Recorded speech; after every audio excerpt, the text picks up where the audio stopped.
খবর শুনলে আপনি কি চমকে উঠবেন? টি-20তে চলতি বছরে ছক্কা মারার তালিকায় বাংলাদেশ আছে দ্বিতীয় অবস্থানে।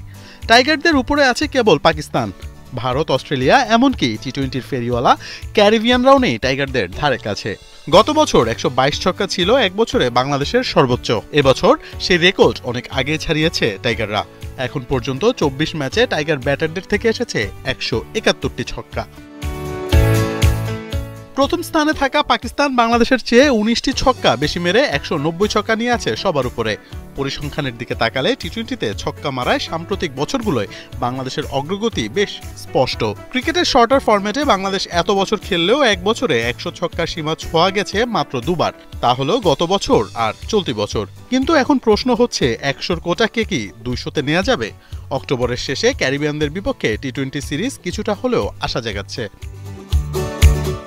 আফগানদের বিপক্ষে ছক্কার ফুলঝুরি দেখিয়েছে টাইগার ব্যাটাররা। রশিদ নবীদের ধবধোলাইয়ের পথে শেষ ম্যাচে ১০টি ছক্কা মেরেছে বাংলাদেশ। এর আগে দ্বিতীয় ম্যাচেও মেরেছিল ১০টি।